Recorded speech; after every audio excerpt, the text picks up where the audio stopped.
Hello world, this is Random Fix, and today I'm going to share with you guys my 8 favorite brake tips that I use whenever I'm doing a brake job on a vehicle, whether it's front or rear rotors. And I have complete guides below on how to do a brake job, but these are going to be my top 8 tips. My tip number 1, and this is something that's often overlooked, is when you're doing a brake job, before you compress the piston back, what you want to do is you want to come over to the brake fluid reservoir. And this is always going to be located on the driver's side here. And what you want to do is you want to go ahead and crack this. You do not want to remove it. You do not want to put it to the side.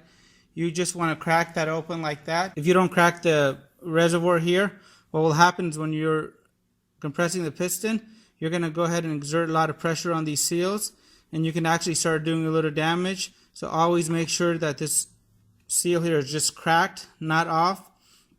And doing it this way ensures that you're not going to get any additional moisture, debris, or contamination inside your brake fluid. It may cause premature brake failure, and it can get very expensive if it starts damaging some of the ABS components and pumps. Tip number 2, when you're done with one side of the vehicle, instead of just hopping over to the other side, what you want to do is you want to go and pump the brake pedal. And what this does, it keeps the reservoir from overflowing. So go ahead and give it at least 6 good pumps, and this will go ahead and compress the brake caliper. Thus, you don't overflow the reservoir.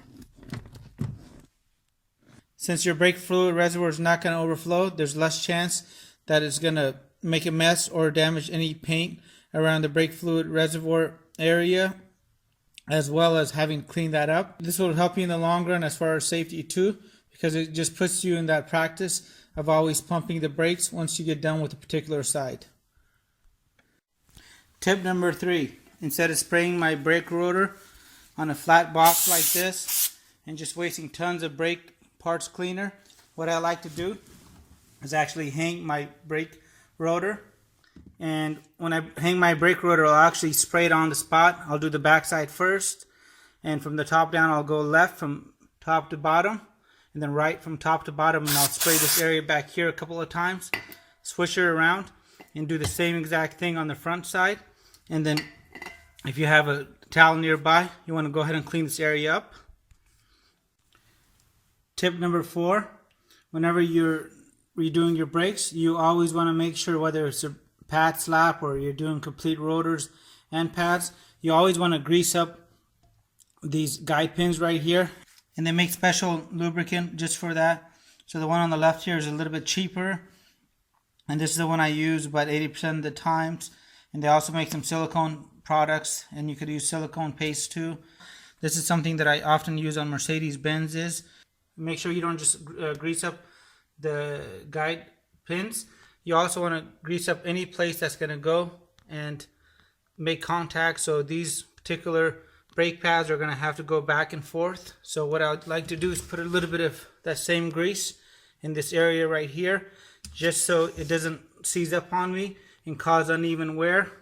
And as you can see with this front multi-piston caliper setup here, you don't actually have any guide pins. So what you want to do is grab some of that brake lube and go through any of the contact points on here, the back, any place where friction can happen, and make sure it's all lubed up, and this will give you a nice squeak-free brake job.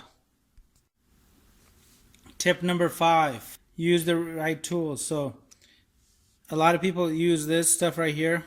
This is a brake compression tool, and it's very affordable. It's like $11, $12. You could buy them at a lot of different places. And this can do the job when you're doing the front rotors, and it works. But what you actually want to invest in is get a multi-piston spreader like this. Now this makes it really easy, because now you can just basically spread the piston back, and it will really help you out. So that way when you're pushing it back using one of these, you're not taking a chance of actually putting it in sideways or seizing your caliper. So these are the kind of tools you'll need for the front rotors, and let me show you what you need in the back. And for the rear rotors, you need one of these tool sets right here. And what it basically does is you put this on in place, and it will actually retract that piston clockwise back into place. So the back piston, unlike the front one, actually turns as it goes back in. So you want to get yourself this correct tool and try to avoid using these little multi-tools that you can buy. These oftentimes will cause more damage.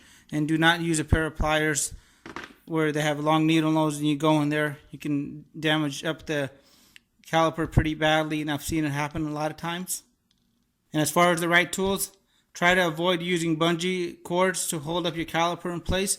Instead, get metal. These really help out, especially if you're not going to be finishing the job that same night. Metal has less chance of breaking, and I have seen bungee cords go out overnight. In the morning you get there, the caliper's been hanging from this brake hose, and you will have to replace the brake line, bleed the whole system. It's going to be a big nightmare. You do not want to take a chance with any of these brake hoses. They're very fragile. Tip number 6, when you're putting your rotor back in place, try to use some of your lug nuts to keep the rotor actually in place. This will make installation a lot easier. And then as far as these lug nuts on these vehicles, once you hit about 100,000 miles, it's not a bad idea to change these out, because a lot of these actually are hollow inside, and if you overuse them or over torque them, the outside casing can actually just spin and nothing will happen. So you're going to have to then take these studs and drill them out, and that's a big job. On some vehicles like BMWs, you could spend as much as $300-400 just per lug nut drilling it out. So don't take a chance. On this particular vehicle, I got this set for about $22 with a lock and key.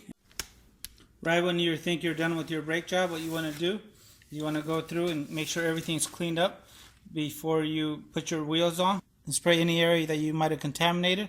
So I'll spray down here, and avoid touching any of the anti-seize, because this will ruin your brake job. The last and final tip is make sure when you do a fresh brake job, always use a torque wrench, and with the torque wrench you always want to use impact sockets. So torque everything, and one of the items you should be torquing is going to be your caliper bracket bolts, which are on the back right here. There's going to be 2 of them.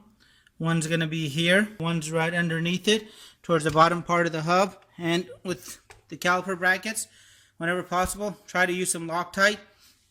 This is the stuff I recommend for the caliper bracket bolts.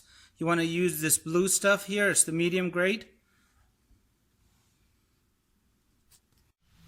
I hope you guys liked all the brake tips that I included, and if you guys have some of your favorites, please leave them in the comment box below. And make sure you guys hit that subscribe button, so anytime I post any videos that are aimed to save you time and money, that you guys will get notified. So make sure that bell is checked off as well. Thanks for watching, and have a great day. If you guys have any comments, hit the subscribe button, and I really appreciate your continued support.